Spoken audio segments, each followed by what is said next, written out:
menjelaskan materi yang terikat tentang fungsi dan tujuan pengambilan keputusan. Di sini ditanyakan apa fungsi pengambilan keputusan itu. Baik, di sini saya akan menjelaskan pengambilan keputusan sebagai suatu kelanjutan dari cara pemecahan masalah memiliki fungsi antara lain, yaitu ada dua. Yang pertama, awal dari semua aktivitas manusia yang sadar dan terarah, baik secara individual maupun secara kelompok, baik secara institusional maupun secara organisasional. Yang kedua, suatu yang bersifat futuristik, artinya bersangkut paut dengan hari depan, masa yang akan datang, di mana efeknya atau pengaruhnya berlangsung cukup lama. Selanjutnya, ada tujuan pengambilan keputusan dapat dibedakan atas dua, yaitu di sini tujuan yang bersifat tunggal. Tujuan pengambilan keputusan yang bersifat tunggal terjadi apabila keputusan yang dihasilkan hanya menyangkut satu masalah, yaitu artinya bahwa sekali diputuskan tidak akan ada kaitannya dengan masalah lain. Yang kedua yaitu tujuan yang bersifat ganda. Tujuan pengambilan keputusan yang bersifat ganda terjadi apabila keputusan yang dihasilkan itu menyangkut lebih dari satu masalah, artinya bahwa satu keputusan yang diambil itu sekaligus memecahkan dua masalah atau lebih yang bersifat tidak kontradiktif.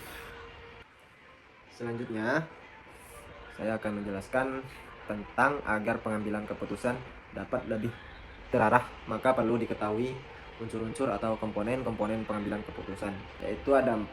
Di sini saya akan menjelaskan yang pertama, tujuan dari pengambilan keputusan. Yang kedua, identifikasi alternatif keputusan untuk memecahkan masalah. Yang ketiga, perhitungan mengenai faktor-faktor yang dapat diketahui sebelumnya atau di luar jangkauan manusia. Yang keempat, yaitu sarana atau alat untuk mengevaluasi atau mengukur hasil dari suatu pengambilan keputusan. Baik, selanjutnya saya akan menjelaskan tentang asumsi dasar unsur-unsur pengambilan keputusan. Ini di sini ada 4. Yang pertama itu mengetahui lebih dahulu apa tujuan dari pengambilan keputusan itu. Yang kedua, keberhasilan setiap alternatif keputusan dikaitkan dengan tujuan yang dikehendaki. Ini sangat dikehendaki dan ini sangat tergantung pada keadaan yang mungkin berada di luar jangkauan manusia. Yang ketiga, mengadakan identifikasi alternatif yang akan dipilih untuk mencapai tujuan tersebut. Untuk itu perlu kiranya membuat daftar macam-macam tindakan yang memungkinkan untuk mengadakan pilihan. Yang keempat, adanya sarana dan alat untuk mengevaluasi atau mengukur keberhasilan dari pengambilan keputusan itu. Selanjutnya, di sini saya akan menjelaskan tentang dasar-dasar pengambilan keputusan, yaitu ada 5 ya. Yang pertama, intuisi. Yang kedua, pengalaman. Yang ketiga, fakta. Yang keempat, wewenang. Dan kelima, rasional. Yang pertama, yang barusan saya jelaskan yaitu tentang intuisi, yaitu suatu proses bawah sadar atau tidak sadar yang timbul atau tercipta akibat pengalaman yang terseleksi. Pengambilan keputusan yang berdasarkan atas intuisi itu atau perasaan memiliki sifat subjektif sehingga mudah terkena pengaruh kebaikan pengambilan keputusan berdasarkan intuisi yaitu yang pertama ya, waktu yang digunakan untuk pengambilan keputusan relatif lebih pendek. Yang kedua, untuk masalah yang pengaruhnya terbatas, pengambilan keputusan akan memberikan kepuasan pada umumnya. Yang ketiga, kemampuan dalam pengambilan keputusan dari pengambil keputusan itu sangat berperan dan itu perlu dimanfaatkan dengan baik. Terus di sini ada kelemahannya. Kelemahannya yaitu ada 3. Yang pertama, keputusan yang dihasilkan relatif kurang baik. Yang kedua, sulit mencari alat pembandingnya, sulit diukur kebenaran dan keabsahannya. Yang ketiga, dasar-dasar lain dalam pengambilan keputusan seringkali diabaikan. Selanjutnya, di sini ada pengalaman.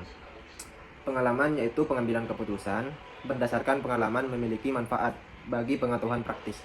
Karena pengalaman seseorang dapat memperkirakan keadaan sesuatu, dapat memperhitungkan untung ruginya, baik buruknya keputusan yang akan dihasilkan. Karena pengalaman seseorang yang menduga masalahnya walaupun hanya dengan melihat sepintas. mungkin sudah dapat menduga cara penyelesaiannya. Nah, yang ketiga yaitu fakta. Di sini saya akan menjelaskan fakta itu apa. Fakta yaitu pengambilan keputusan berdasarkan fakta, dapat memberikan keputusan yang sehat, solid, dan baik. Dengan fakta, maka tingkat kepercayaan terhadap pengambilan keputusan dapat lebih tinggi, sehingga orang dapat menerima keputusan-keputusan yang dapat dibuat dengan rela dan lapang dada. Selanjutnya yang keempat yaitu wewenang. Pengambilan keputusan berdasarkan wewenang biasanya dilakukan oleh pimpinan terhadap bawahannya atau orang yang lebih tinggi kedudukannya kepada orang lebih rendah kedudukannya. Pengambilan keputusan berdasarkan wewenang juga memiliki beberapa kelebihan dan kelemahan. Yaitu di sini jelaskan tentang kelebihan, yaitu yang pertama, kebanyakan penerimanya adalah bawahan, terlepas apakah penerima tersebut secara sukarela ataukah terpaksa. Yaitu yang kedua, keputusannya dapat bertahan dalam jangka waktu yang cukup lama. Yang ketiga, memiliki otentisitas atau otentik. Dan kelemahannya yaitu ada 3 juga. Di sini dijelaskan yang pertama dapat menimbulkan sifat rutinitas, dan kedua mengasosiasikan dengan praktik diktatorial.